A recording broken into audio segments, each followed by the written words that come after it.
Well, that wraps up our second season of Love is Blind. I'll be honest, I expected that we were going to get some more yeses that later on turned into nos, and I was pleasantly surprised by some of the results of these couples. We'll just go through start to finish. Talk a little bit about their weddings and maybe a little bit about the couples. Just a reminder, in case you missed it, there is another episode next Friday. I believe it is a reunion sort of catch up kind of episode. So we will get to see exactly what came of all our couples, especially the ones who left things in limbo. All right, first up, Danielle and Nick. I called it last week that editing that they had done was a little bit of a psych out, and it absolutely was, because we opened this week with Nick saying I do. I think out of everyone on the season, these two people as individuals wanted to be married the most. So I am not surprised to hear both of them say I do, even though that they do have some issues with their relationships and with themselves personally that I think that they need to improve on in order to have lasting success. You know, we're not talking about major things here, like Danielle really struggles with her insecurities. We've been saying that all season long, and I honestly, I think just her going to some therapy sessions to talk about that, preferably not with her mom as the therapist, since her mom is the source of all of those issues, that very easily for her to overcome those, well, not easily, but possible for her to overcome some of those insecurities to make them less of a factor in her day-to-day life. Same goes with Nick. You know, probably needs a little touch up on his communication skills during conflict. And I think that if they can improve at, like, not even fix, just improve in those areas, these two can be successful. And you know, if you look back to the pods, these two definitely had the best love story going right out of the pods. So, you know, I'm happy to see it work out for them, but it's not going to be easy for them to have a long-lasting, successful marriage. All right, next up, Deepti and Shake.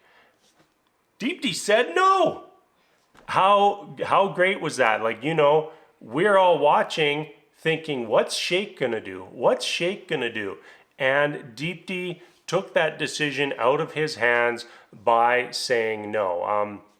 I think this was absolutely the best decision for her, because I think it would have been pretty awkward for them to have said I do, and then be sitting on the couch watching this season together, looking at everything that Shake had said throughout the season about how he wasn't attracted to her.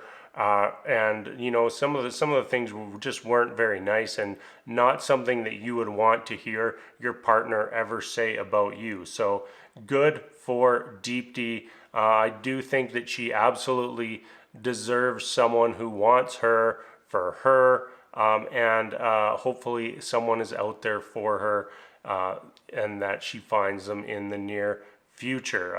Looked like Deepti's decision came down to that final date that they had last week. You know, I like, in that moment, my only thought going through the head was kiss her, you idiot.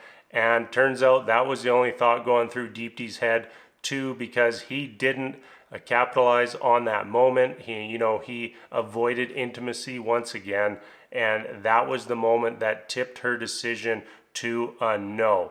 I don't think that either of them is too upset by this decision.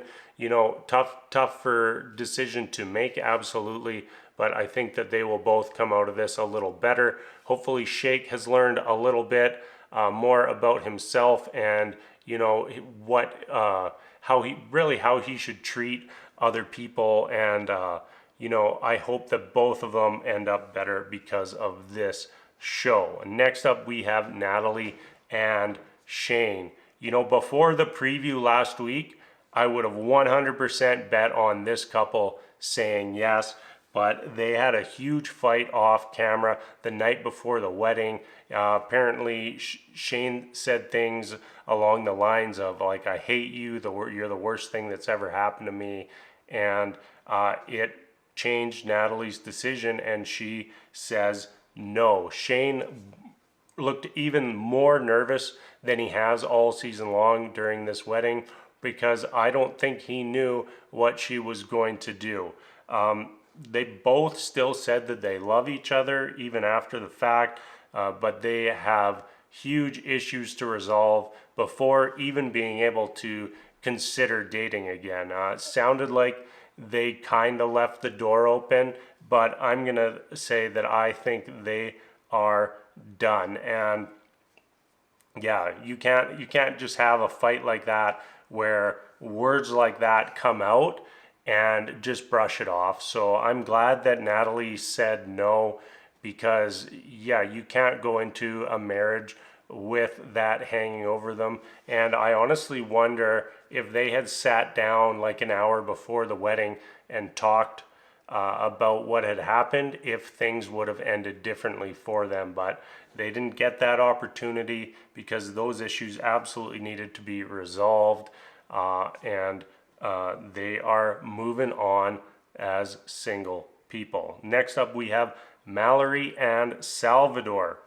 Right out of the gate, Salvador just says that he's just going to say whatever he feels in the moment. And I think that if you're going to your wedding, you should probably know what your decision is going to be before you walk down the aisle. Because of that, I was hoping that he was going to say no, and he did. And really, I think this whole relation or with Salvador not being able to say I do, I think it all stems from way back on the vacation they took after getting out of the pods, and the night that they had the party where Mallory had the conversation with Jarrett. I think that everything boils down to that one single night, and I don't think Salvador could get past that. They are both still open to potentially dating in the future. And it kind of seemed like Salvador asked her out on a date, which I thought was nice. Interested to see what happened to these two after the wedding day, and hopefully we'll find out about that on the episode next week. Lastly, we have Iyanna and Jarrett, and we bookend this episode with another set of I do's. So end up with two couples saying I do, two marriages, and you know, I think I'm okay with that. I think Jarrett and Iyanna, not as much as Nick and Danielle, but both really wanted to take that step forward in their lives and get married. I do think that these two can work long term, but Jarrett, he needs to learn a little bit more about what is going to be required of him in a relationship, and maybe do a little bit of growing up himself so that he starts prioritizing Iyanna over his friends. That doesn't mean that his friends and his friend group can't be a huge part of his life. It just means that they can't be a bigger part of his life than Iyanna is. I really think that this decision here probably a little bit rushed. I don't think that they were probably quite at the point where they should be saying I do to marriage, but I do still feel like they can make things work long term. That's it. That is our season. Season 2 did not live up to season 1. You know, we look back at season 1 and we have the couple of reality TV, Lauren and Cameron, and that was kind of our expectation going into season 2, and we just didn't get it. Drama wise, you know, we probably are on par or higher than what we saw from season 1. But, you know, I want to see some love stories. I want to see some successful marriages. I want to see some lasting relationships, because too many of the reality shows out there haven't been producing that. And, you know, I'm watching The Bachelor, Married at First Sight, Joe Millionaire, and like you can pretty much count on two hands the number of couples that are still together from those shows.